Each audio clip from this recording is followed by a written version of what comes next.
If you're looking for one of the baddest manual transmissions ever made for your 79 and newer Mustang, look no further than the TREMEC T56 Magnum.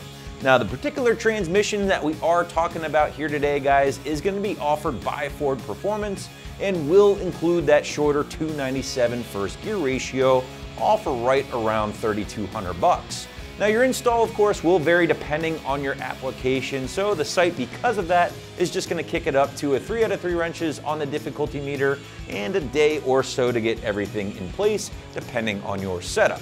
All right, so right off the bat, guys, this transmission is going to be advertised here on the site to fit the 9904 Mustangs as kind of a best case scenario, and that does make sense, at least dimensionally, as the 03 and 04 Cobras did come with a T56 from the factory. However, this is where things can get a bit confusing because, according to TREMEC, the Magnum that we have here has much more in common with the TR6060 as opposed to the standard T56. So why did they call it that? Well, they just wanted to incorporate that T56 nomenclature because of the reputation it had earned over the years in the OE applications. And we are going to cover the differences between the standard T56 and the Magnum here in a little bit, but first up, what do you say we talk a little bit more about fitment? Because honestly, that's going to be the biggest question mark a lot of Mustang owners have. Now, the reality is here, guys, this transmission, the T56 Magnum, will essentially fit in any Mustang you want it to. However, it will require some additional parts in almost every case to get everything working correctly. And some of those new parts will include a brand new bell housing specific to your engine, whether it be modular or small block based, a different drive shaft and transmission crossmember, and then finally a clutch to work with that 26 spline input shaft if you don't already have one. Now, for the most part, those will be the biggies owners will need to contend with, but there will be other smaller things to keep in mind, such as your shifter situation here, in addition to figuring out your speedo and reverse light connections. So in a nutshell here, guys, yes, you can get the Magnum in place if you wanted to, as long as you buy the necessary supporting parts, which, by the way, are readily available here on the site and in the aftermarket. But with all that out of the way, what do you say we talk a little bit more about this bad Larry here, guys? And again, probably one of the baddest manual transmissions ever built.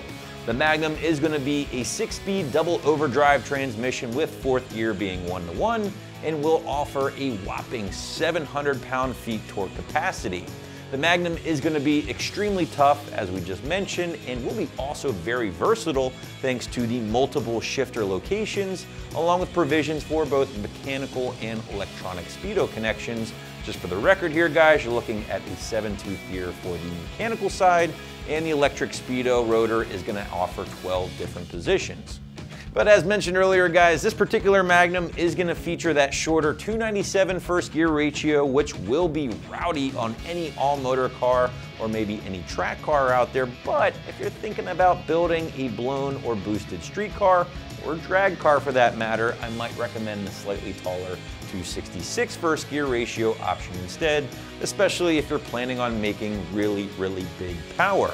Now, ultimately, you do have to factor in things like your rear gear and what you will be building your car for, but my advice to you guys, just do some research before settling down on a specific first gear ratio and you should be good to go.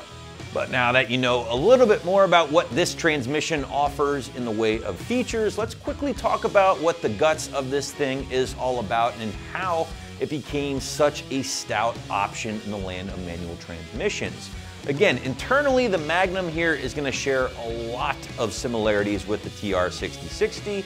In fact, TREMEC refers to the Magnum as the aftermarket version of that trans, which, by the way, is the same transmission used in cars like the GT500, along with the Dodge Viper.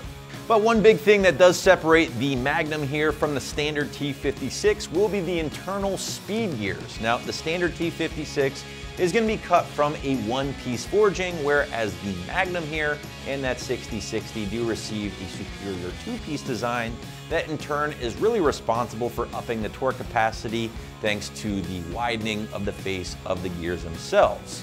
Now, the synchros in the Magnum and the 6060 are also far improved over that of the standard T56. But maybe the biggest difference between the standard T56 and the big boy Magnum that we're talking about here today is the input shaft design and the corresponding bearing hardware, which is just far more burly compared to the original 56 and is going to feature that 26 spline design. Now the countershaft here with the Magnum is all one piece as well, which is, by the way, an improvement over the two-piece cluster or countershaft of the 03-04 Terminator Cobras of the time. Well, let's shift gears, pun intended, and quickly talk about the installation. And listen guys, there's gonna be a million variables at play. The main one being the platform that you plan on installing this transmission into. So because of that, the site's just automatically gonna kick this one up to a strong 3 out of 3 wrenches on the difficulty meter and call it at least a day or so to get everything in place. But again, expect that to differ depending on your application and the chassis you're dropping this into. But wrapping things up here, guys, if you are looking for one of the baddest manual transmissions ever built for your street or track Mustang, be sure to check out the TREMEC T56 Magnum right here at AmericanMuscle.com.